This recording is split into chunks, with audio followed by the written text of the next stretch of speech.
Welcome to another episode of the MMA Lockcast. I'm your host, Manpreet, aka MMA Lock of the Night, and your boy on social media at MMALOTN. This week, we're going over Bellator 292, which is headlined by Usman Nurmagomedov defending his lightweight title against the veteran Smooth Benson Henderson. And in the co-main event, we got Tofik Musaev going up against Alexander Shabliy.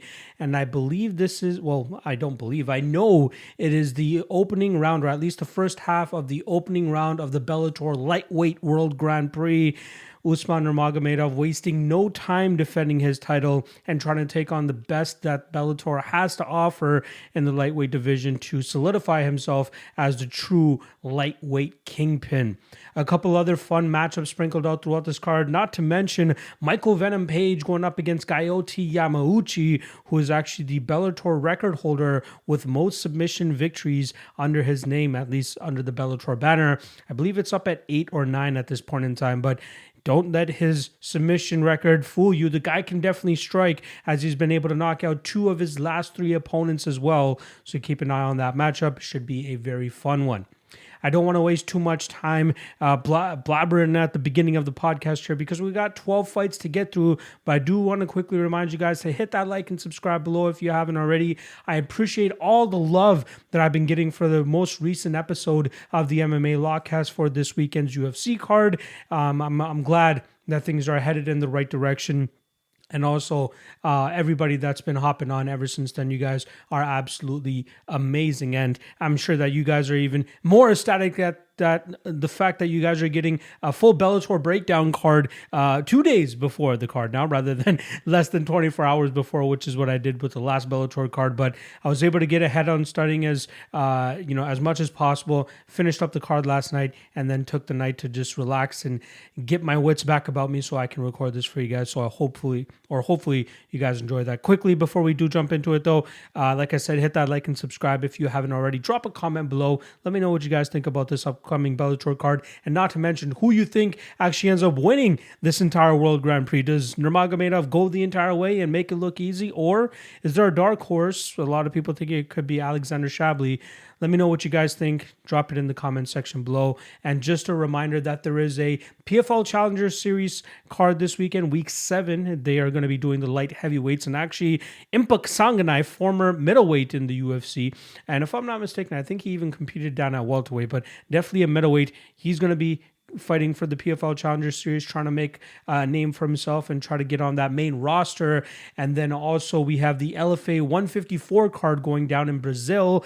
Both of those cards are being broken down on the Patreon. Check in the link in the description below. Been doing great on the regional shows, so please, if you are looking for action or analysis on those regional shows, I got you guys covered. I go through every single matchup with a fine-tooth comb, and I promise I will drop as much knowledge as I can for you on every single fighter on that card and give you my best prediction as well. Link in the description below. All right, let's not waste any more time. Let's get into this 12-fight Bellator card, which has actually lost a couple fights over the last couple days, which is why it's now down to 12. First fight of the night is going to be going down between Dupree Stewart going up against Dimitri Georgiades. Very fun matchup here between 2 pro debutants, both guys from the California area, and that's what we normally get as guys, especially on the lower ends of these Bellator cards, is usually the regional guys, and that's what we're getting here. Dupree trains with a fighter that's actually going to be competing later on in this card, and Cass Bell, 5-0 amateur who had a very solid run there, capped off by a beautiful submission victory via rear naked choke to pick up an amateur title. But the reason it was so beautiful is because of how he set it up. It started off with an omoplata attempt, which he managed to roll his opponent a couple of times, and then he was eventually able to latch onto that neck and take home a submission victory. And this guy is only a blue belt, so I'm looking forward to seeing his progression throughout his MMA career. He seems like he still needs a little bit of work with the striking game. He's kind of tall for this division, although his opponent this weekend is going to be a little bit taller than him. But I still think he has a lot of tools that he needs to work out. Obviously, getting the professional experience that he's about to get is going to be very beneficial for him, but he seems to have a lot of potential. More potential than his opponent this weekend, Dimitri Georgiades, who trains with Jeremiah Labiano, a former Bellator veteran as well, I believe former Contender Series veteran as well, if I'm not mistaken. Seems to have a decent all-around game, although he went 2-2 on the amateur scene before making his jump to the professional ranks. I'm not sure if the amateur guys were or the amateur commentators were exaggerating here, but we do have a lanky fighter, and that's why his Instagram handle is Lanky MMA. Apparently, he's 6'5" for this welterweight division, which is gigantic, and he doesn't really have a great understanding of how to utilize his range. He has a decent kicking game and a good 1-2 down the middle, but it's obvious that he wants to look to get fights to the ground where he can utilize his brown belt in Brazilian Jiu-Jitsu. I'm not overly impressed with him because it seems like he's a little bit too aggressive at times, and sometimes that forces him to overextend, whether it's with his wrestling or his jiu-jitsu, whatever it might be. But I've seen opponents take advantage of some of his shortcomings in terms of the technical aspects of his game, and I think that's where he's going to fall victim to in this matchup. Again, I don't have too much confidence on the Dupree-Stewart side, considering how young he still is in his career, but he seems to be the one with a little bit more potential in his game, which is why I'm going to end up siding with him in this matchup. Not too hot on his chalky line, but I do think he ends up getting his hand raised. But if Dimitri can start working out a couple of the kinks within his game, look out for this guy, because a 6'5" welterweight is always going to be hard to deal with for a lot of fighters. I'm assuming he'll eventually work into that middleweight body of his as he starts to get older, but curious to see what a 6'5" welterweight brings to the table. Next up, we got Theo Haig going up against Adam Wamsley. Haig jumping into his second professional MMA fight, and he's still relatively green, but he has a very solid wrestling game that he showcased in his professional debut, and you got to believe that he does have very good wrestling, considering that he trains out of the American Kickboxing Academy. Again, it's always like weird or a bit of an oxymoron to say a guy training out of the American Kickboxing Academy has great wrestling, but that's pretty much been the story of AKA fighters, most notably Daniel Cormier, Cain Velasquez, and the famous and probably one of the best fighters of all time, Khabib Nurmagomedov. But that's what Theo brings to the table. He's a strong wrestler, is able to get fights to the ground, stay patient and disciplined on the mat until a finishing opportunity presents itself, and then he's able to get the submission and take it on home with him. Looks like he has a lot of potential. He's very athletic. He's a strength and conditioning coach on his off time, so that's something to keep in mind here. But I still want to see more from his game before I trust him as a -6, 7, or 800 favorite, no matter who he's going up against. Who he's going up against this week, and him is Adam Wamsley, who has a 2-2 professional record and had an up and down amateur career, which actually included a loss to now UFC fighter Jamal Pogues. Wamsley doesn't seem to be the biggest middleweight on the roster, but I'm curious to see what he brings to the table here with his strength. His striking still needs a little bit of work, but his wrestling and, like I said, his strength is probably the shining part of his game. He's able to get opponents to the ground and grind them out from that top position, usually picking up his wins via decision. But he doesn't mind exchanging in firefights if that's what you want to bring to the table, and I don't think that's what he's going to get here with Haig, who's going to be looking to take this fight to the ground over and over again. I think Haig has more potential here, and Wamsley is definitely getting up there in age. I think he's one of those guys that, you saw that he was very much beaten up when he lost his last fight against Earl Small, because he realized that he was on a short clock with his career, considering that he's 31, 32 years old and only having 3 or 4 professional fights under his belt. He knew that one slip up probably cost him, especially with the ability to build some momentum to eventually make it to the UFC, which is usually every fighter's goal. But I do think Haig is the better fighter here. I think he'll be able to get the takedowns and get the better positions here, which will allow him to eventually lock up a submission victory. But again, money line a little bit too wide for somebody who we're just putting potential on, right? Like, I need to see hard facts. I need to see legitimate tape on this guy, and more than just one fight to be willing to put -800 down into a parlay or anything like that. But Haig should win this fight. Wamsley has the experience, has over 13 fights through his professional and amateur MMA career, which could come in handy in this matchup. And we have no idea what Haig's cardio looks like either. However, just off the potential alone, I'm going to go with Haig as my prediction, but I'll be staying away from this matchup as a whole. Next up, we got another AKA product here. We got Vladimir Gouvea going up against Sean Tucker.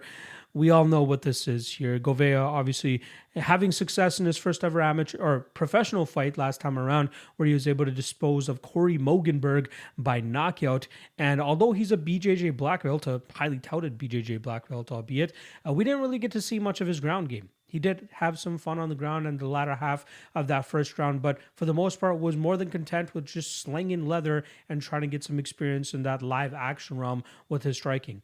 And that's what allowed him to get his victory that night, where he was able to knock out or at least get a standing TKO against Corey Mogenberg to get his hand raised, I believe a day before his birthday as well.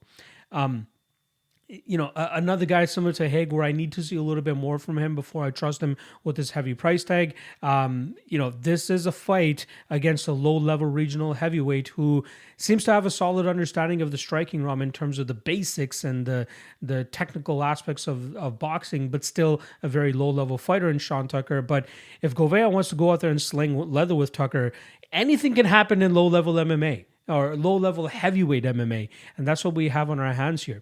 I would advise for Gouvea to look to get this fight to the ground as soon as possible and utilize this high-level Brazilian Jiu-Jitsu black belt to try to get his hand raised in this matchup.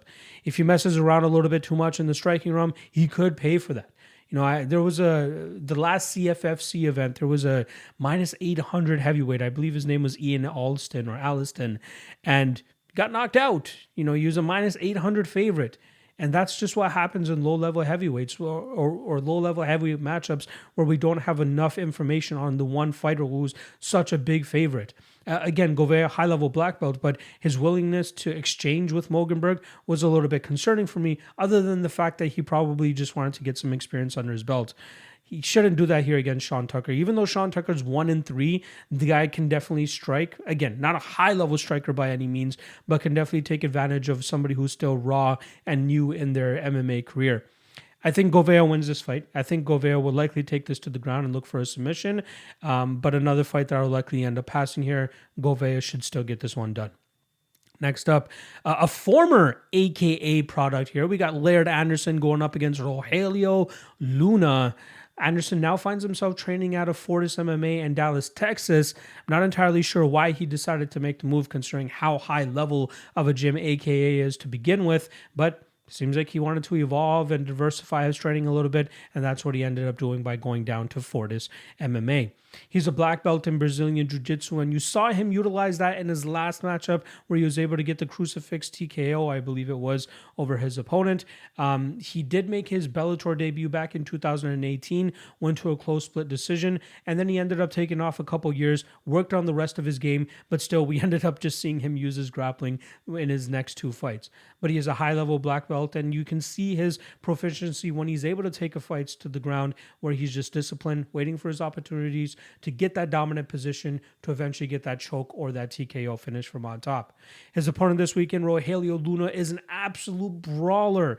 I had a blast watching the two fights I could find of this kid, and it just so happened to be his first amateur fight and his last fight, which was his professional MMA debut, and they both looked the same. He went out there and brawled with his opponents, showcasing his durability and showcased his willingness to exchange in firefights. The guy wants to go out there and just go into a slugfest, hoping to knock his opponents out.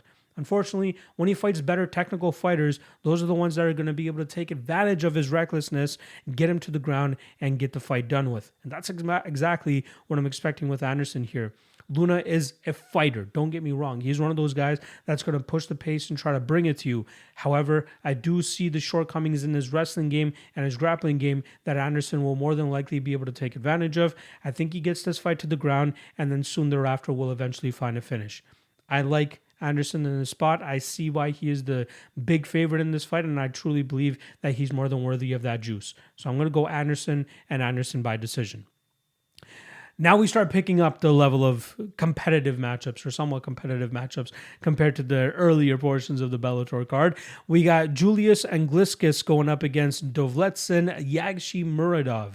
Very fun fight here, and I'm kind of surprised that Yagshimuradov is actually the underdog in this matchup, as I thought that just the notion of a guy with the Muradov in his name or the Ov in his name would likely make people want to bet him against a guy who just got out grappled in his last two matchups.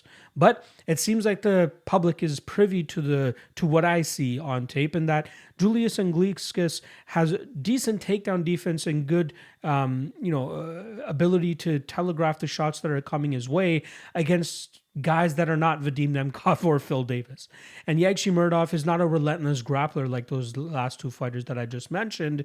He doesn't mind slinging it out in the pocket and throwing some bombs if he needs to, but he does have that wrestling game in his back pocket. However, I just don't think he blends it well with his striking game, which allows opponents to kind of see the takedowns coming, stop the takedowns, and get out of the way of those spots. Julius Anglickas, very solid a very solid boxer, and he utilizes range and his distance management pretty well. He uses straight shots down the middle to keep his opponents at bay, and he uses his footworks to cut angles so that he can get off on good combinations that opponents have difficulty in terms of defending or seeing coming.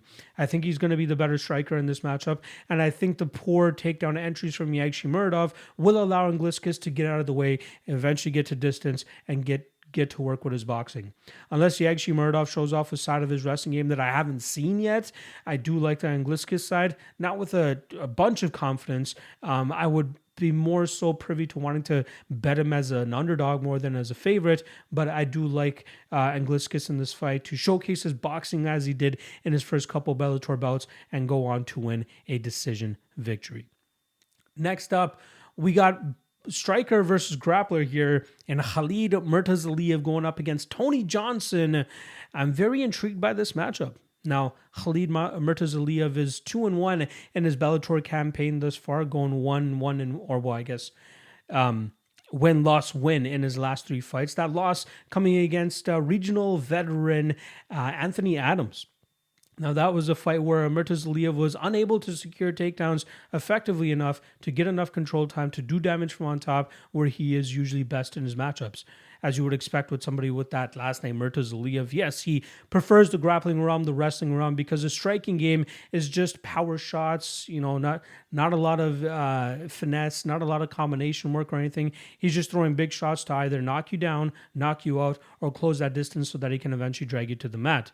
Tony Johnson, very solid boxer. He's very long and lanky for this division as well, where he's able to establish his distance with his jab, utilize his footwork and his movement to just stay on the outside and beat or box his opponents up for the majority of 15 minutes. I'm very impressed with his takedown defense, and that is what you would expect for a guy that's been training for the most of his career at American Kickboxing Academy. He doesn't look to utilize grappling offensively unless he's going up against another striker like Joe Schilling like he did a couple fights ago. More often than not, he prefers to keep fights on the feet, and he does a great job with his takedown defense, his ability to work right back to his feet, and his unwillingness to settle on bottom is what I really like about him, specifically in this matchup.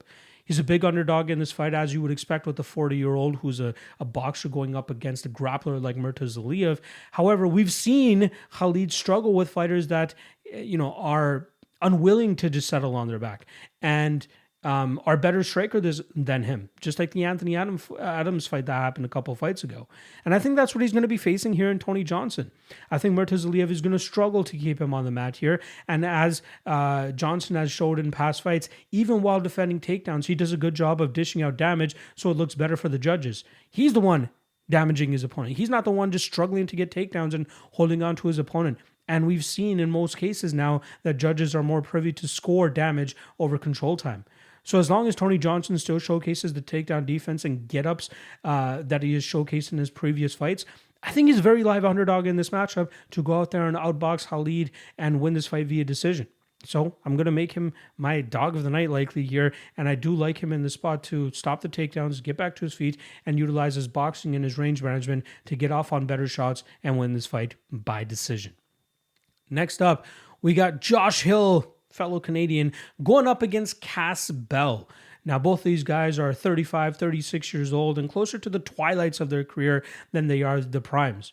Josh Hill obviously coming off a loss to a very solid prospect in Marcos Breno, where it seemed like the youth, speed, and just overall skill advantage of Breno was too much for Josh in the early goings of that matchup. He got absolutely torched in the striking realm and though out-grappled in the second round, and then in the third round, Josh Hill knew that he was behind, so he started to let it go a little bit more and was able to get some success, but unfortunately it was too little too late for him. Josh Hill at his best is a solid technical boxer in the pocket. However, he does his best work when he's able to drag fights to the ground and grind his opponents out from on top. That is what he should be able to do here in this matchup against Caspbell, who is a decent striker, but is another fighter who does his best work when he's able to get the top position again against his opponents. Unfortunately, his wrestling is just not the greatest, and he eked out a split decision as a big underdog in his last matchup against Jared Scoggins, but I think that more so had to do with the fact that Scoggins slowed down in that matchup and Bell was able to take advantage in that last round. Josh Hill is not going to slow down, and I think that he'll do a good job of staying out of the submission threat that Caspbell provides off of his back, and Josh Hill will be able to do some good work from on top, get some good control time from that top position, and grind this fight out en route to a decision victory. Next up, speaking of grapplers, we got Enrique Barzola going up against Eric Perez, and I love Enrique Barzola in this matchup. I'm kind of surprised that he's still around that minus 260, minus 270 range, as I fully expect the steam to start coming in on him over these next couple of days, pushing him closer to that minus 350, minus 400 range, which is where I believe he should be. He's a very solid grappler, and that's not usually the case from fighters that are hailing out of Latin America, but he has spent a wealth of time over at American Kickboxing Academy, and he has showcased during his run with Bellator. He's gone 2-2 in Bellator, although all of those have come against high-level opponents, defeating Darion Caldwell and Nikita Mikhailov. He came up short against Nurmagomedov and Rafion Stotts. And you can't really blame him for those two losses, considering the high level in which those two fighters compete with. I believe it was Rafion Stotts. I'm not sure why I'm second guessing myself as to it was Juan Archuleta, not Rafion Stotts. It was Nurmagomedov, a fight that he was very competitive in, but then eventually lost in that fourth round. And then Juan Archuleta, another fight he was competitive in. Unfortunately, he was just a little bit too behind in the striking realm in that matchup. But in this fight against Eric Perez, another former UFC fighter, Perez hasn't had the best go in the cage either. I believe he's gone 1-2 in his Bellator career, with his losses coming to guys like Josh Hill and Toby Misech.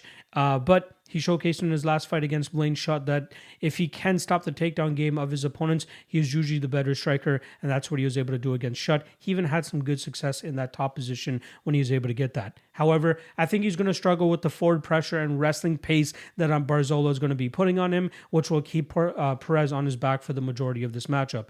In the striking realm, I do believe that Perez has the advantage, but I don't think it's so much so to the point that Barzola is going to struggle with closing the distance to eventually get his grappling game going. I think Barzola puts him through the ringer here, puts him through the grinder here, and wins this matchup by decision without too much resistance in the spot. I love Barzola here, and I'm fully expecting him to meet very little resistance en route to a decision victory. Next up, we got Michael Venom Page going up against Gaiotti Yamauchi. Very fun matchup here, and I expected Michael Page to be a bigger favorite in this fight, given the public love that he normally gets, but I do have to side with the underdog here in Gaiotti Yamauchi, who in my opinion is the better overall mixed martial artist. Now he's going to have a little bit of a size discrepancy to deal with, as he actually started off his Bellator career at 145 pounds, and he slowly worked his way up to 170 pounds, although he was forcibly moved to the welterweight division because he was having trouble making the 155-pound limit. However, he's done very well in this welterweight division, especially in his last matchup where he was able to deliver a nasty knockout over Naaman Gracie. And that's the part I want to focus on here, is Gaiotti Yamauchi holds the record for most submission victories in Bellator. Although his striking is very much starting to come along, sometimes you see him in that karate stance, and he does a very good job in terms of blitzing forward or countering his opponents with his straight shots down the middle. And that's what he's going to have to look to do here against Michael Page, who will likely be looking to tread on the outside. However, I think Gaiotti will do a great job in terms of anticipating those incoming blitzes and crashing the pocket that Michael Page will do. He will either counter with some big strikes of his own or be able to change levels, get this fight to the ground, and utilize his superior jiu-jitsu. I know Logan Storley struggled a little bit with keeping Michael Page down, but Gaiotti Yamauchi's BJJ is so good that I think Page is going to struggle to get him off of him once Gaiotti is able to get a hold of him. I think Gaiotti will eventually be able to find a submission in this matchup. I like the fight doesn't go to decision. I like the unders in this matchup as well. It could either come from a knockout from the Michael Page side, or what I believe is going to happen, a Gaiotti Yamauchi submission victory, look for him to get this grappling going and eventually work to get a choke and get the victory and get his hand raised. I'm going with Coyote as my as another solid underdog for this card. Next up, we got a rematch in the heavyweight division where we got Valentin Moldavsky going up against Linton Vassell. First time these guys matched up was actually the first time that Vassell competed in the heavyweight division in Bellator, and he came up short in a relatively close fight. He was winning the first half of that matchup, and then it seemed like he started to gas out, and Moldavsky was able to pull off a reversal in that second round, and after that, he pretty much controlled the rest of the fight. It was Linton having some grappling success early in that fight, but it was Moldavsky's success in the grappling realm in the second half of the fight, which ended up getting his hand raised. Vassell has yet to lose a fight since that matchup, and has showcased a very solid grappling prowess since that fight. He's very strong and big for this heavyweight division, and it's crazy to me that he used to fight at light heavyweight considering how jacked he is at this heavyweight division. He usually comes in between that 240, 250 range, and he does a very good job of utilizing his strength to get his opponents to the ground and grind them out. However, I think the level of opponents that he's been going up against since fighting Moldavsky is just not at Moldavsky's level. I think Vassell does a great job in terms of controlling opponents on the mat, but you do see his cardio start to come into play, or his lack of cardio come into play later on in fights. Luckily for him, Tyrell Fortune was unable to take advantage of that cardio issue and ended up finding himself on his back in the latter half of that matchup, which is why he ended up losing that fight by decision. Vassell has been able to dispose of his other opponents early on, so we can't see the ugly cardio game that he has. But I think that Valentin Moldavsky is a perfect opponent to push this fight into the deep waters where he'll be able to take over late, just as they did in their last fight. I'm not too big on the big chalk price on Moldavsky here because that first fight was close. You know, I think people just see that W on Moldavsky's record and be like, all right, he's just going to win. But what if Vassell wins 8 minutes of this 15-minute fight and that's enough for him to get his hand raised? It's absolutely possible. Vassell is not a bad underdog to take, as he showcased that he can be very live in the grappling realm should this fight take place in that realm, which I believe it will. But I'm still going to lean with the Russian here. I believe he wins by a slim margin in this matchup. So the value, if you want to say, could be on the Vassell side. But I do like Moldavsky to win most of the grappling situations here, especially late in this matchup, which will allow him to get his hand raised by decision. All right, next up, we got the first of 2 World Grand Prix lightweight matchups here for the opening round. And this first one goes down between Tofiq Musaev going up against Alexander Shabliy.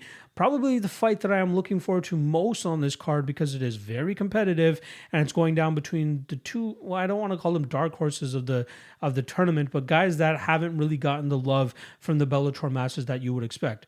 Obviously, Musaev came in highly touted into the Bellator cage. Obviously, he had a very long winning streak that got him recognized when he was competing for Rizin. And although he went out with an L against Roberto de Souza in his last fight with Rizin, people were still very much excited for him to step into the Bellator cage.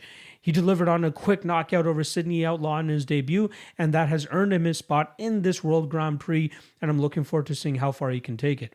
He's a strong wrestler, but his striking game is a little bit limited as he utilizes a lot of power, a lot of explosive movements to try to knock his opponents out. Obviously, it will work out against certain level of opponents, but for him to have true success, he needs to get opponents to the ground, but I'm just not completely sold on his ability to control his opponents on the mat, which I think will cap his ceiling in the Bellator cage. His opponent, Alexander Shabliy, is a very disciplined and patient striker who utilizes his range very well and outstrikes his opponents from distance more often than not. He throws in combinations, loves throwing those shots right down the middle, and has a very solid kicking game too. His grappling game is obviously a very bright spot in his game, but I think he is better of a defensive grappler than he is an offensive grappler.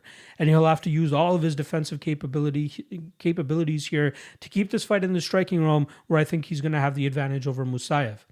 I am a little bit concerned that Musaev's relentless pace might catch up to Shabliy here, but I think as this fight starts to go on, and if Shabliy can establish his range correctly here, he should be able to touch up Musaev from distance and even have some grappling success of his own to change things up throughout this 25-minute matchup. I do lean Shabliy. I do think he is the dark horse of this entire tournament, and I do think he gets his hand raised by decision in this matchup by putting together a much better overall game.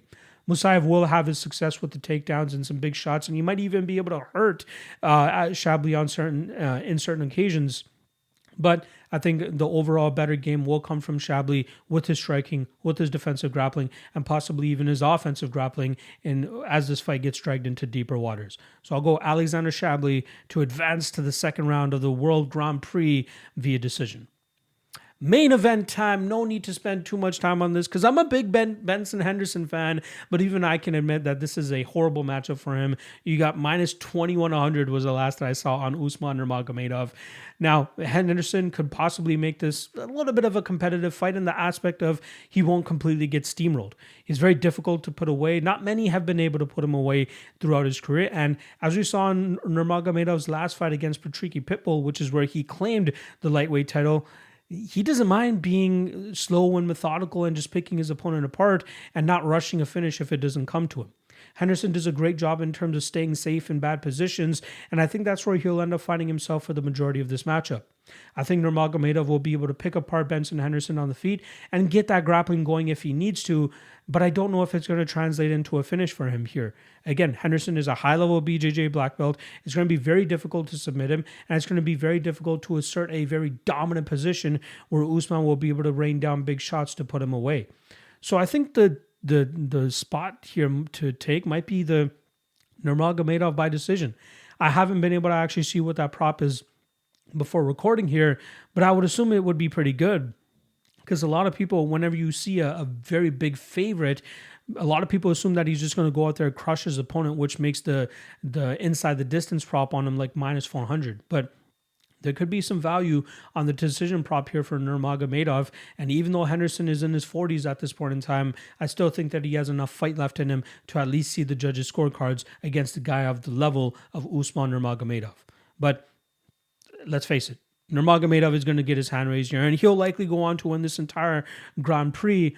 But I think that this is a great name for him to add to his resume, a good experience for him to go up against a guy as tough, rugged, and experienced as Benson Henderson. And I think that this will only do good things for him as he starts to work through his professional MMA career. Again, still very young, 24, 25 years old. And to have this much amount of skill, absolutely insane. I'm going to go Usman Nurmagomedov. I'm going to pick him to win this fight by decision. I'll look at the overs as well as a potential spot to enter for this matchup. But I like Usman to win this fight pretty much however he wants. But I think it's going to come via decision. There you guys go. All 12 Bellator 292 fights broken down for you guys. I pride myself on being one of the very few guys within the space that drops full card Bellator breakdowns. I'm sure you guys appreciate it as well. And I'm sure you guys appreciate even more it coming out a couple days before the fight rather than less than 24 hours before the fight. And I will always work to try to make it earlier and earlier for you guys. As I said at the top of the show, PFL Challenger Series Week 7 and LFA 154 breakdowns are strictly on the Patreon. Link in the description below. Best prediction, best prop, and best hedge. Well, I guess depending on how many props they drop for these fights. But either way, I go through every single matchup for those regional shows with a fine-tooth comb so that you guys don't have to do the hard work. I got you guys covered. Check it out. Link in the description below. And also tomorrow, Thursday, Lockheed Trinity drop-in, which I've already dropped on the Patreon, so they might have gotten better odds that you guys might get, but still, I will drop that video for you guys tomorrow. And then 3 best prop bets for UFC Las Vegas as well will drop on Friday. All right, appreciate you guys, and I will see you guys later on this week for the content that I just talked about. Peace.